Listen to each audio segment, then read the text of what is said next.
¿Cómo es esto? ¿Se suman containers a algunos sanatorios privados? Sonia, bueno, es así. Claramente, ¿no?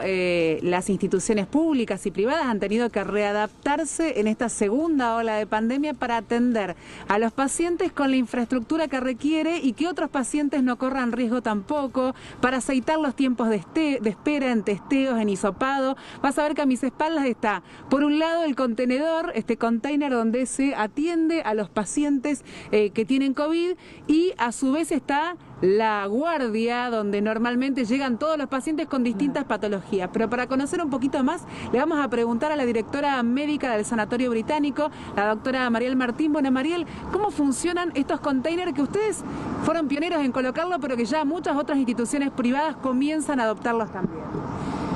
Buenos días. En realidad, la pandemia nos obligó a poner en marcha estrategias que garanticen la seguridad de los pacientes. En esto de garantizar la seguridad del paciente, lo que tenemos que hacer es diseñar corredores seguros. Estos corredores seguros los formamos tratando de que no haya un cruce entre aquellos pacientes que tienen patologías respiratorias respecto de los que no la tienen. En estas instancias, ninguna institución está preparada para una pandemia hasta que la pandemia no aparece, y ahí tenemos que empezar a readecuar nuestro funcionamiento. Y en esta readecuación fue que incorporamos este container, que funciona como un anexo para nosotros en los horarios pico de demanda de asistencia de pacientes, y esto nos permite a nosotros segregar la asistencia de pacientes con patología respiratoria de aquellos que no la tienen. ¿Cuáles son los horarios picos y concretamente qué es lo que se realiza aquí? Los horarios en los que más consultas tenemos van desde las 9:30 hasta las 17 horas aproximadamente. Esos son los horarios en los que más consultas tenemos.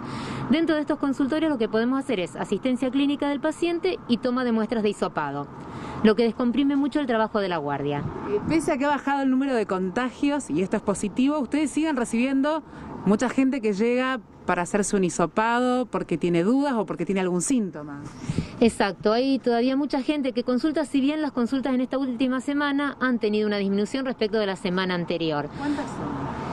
En realidad eso depende mucho de las instituciones, pero sí todas hemos tenido un descenso. Nosotros hemos bajado alrededor de un 30 a un 40% las consultas respecto del pico de la semana pasada, pero es bastante cambiante.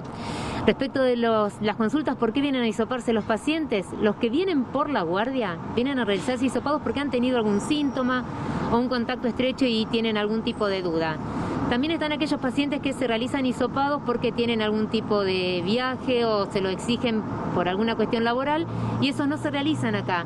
Como son pacientes que son asintomáticos, se hacen directamente en un sector de laboratorio y bacteriología destinado a ese fin, para también evitar el entrecruzamiento de pacientes. Estamos hablando de los test rápidos, ¿no? Los que demoran menos de media hora. No precisamente. A ver, el test rápido es útil solo en el paciente sintomático. Y la validez es si ese test da un resultado positivo, porque si es negativo hay que proceder a realizar la PCR, que se llama PCR Real Time, que es la que hacemos habitualmente en este hisopado, que se hace uno un día y en general se informa dentro de las 24 horas.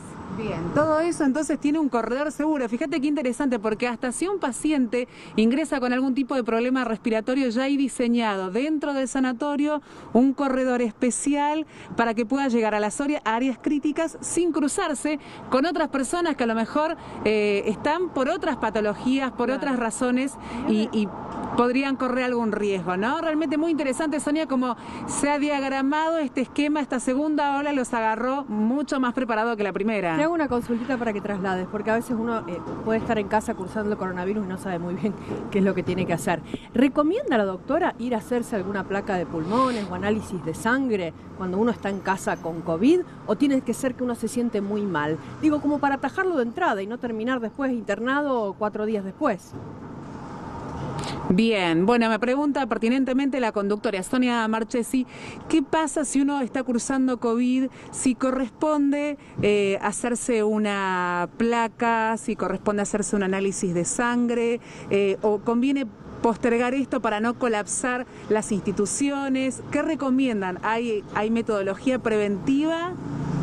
A ver, en caso de que uno tenga algún tipo de sintomatología y que sea un caso sospechoso, lo importante es que se comuniquen con el 0800, que allí les van a dar las directivas de cuáles son las medidas que tiene que cumplimentar de aislamiento y que eventualmente también después les informarán cuando tienen el alta para poder retornar a sus actividades habituales. Ahora, si uno ya tiene el COVID... Si uno ya tiene COVID y lo tiene confirmado, ya porque tiene hecho un hisopado, en la medida que sus síntomas clínicos le permitan estar en su casa, puede quedarse en su casa simplemente con las medidas de aislamiento. Ahora, ante presencia de dificultad para respirar o algún síntoma clínico diferente, ahí sí es conveniente que consulte, porque todas las instituciones tenemos preparados los circuitos para poder dar asistencia a esos pacientes sin que esto represente un riesgo para el resto de la comunidad. Bueno, muy interesante el dato entonces, ¿no?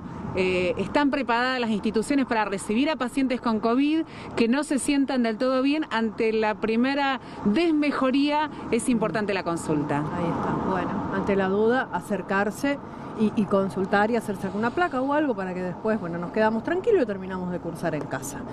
Gracias, Eve, nos mantenemos en contacto. Dale, hasta luego.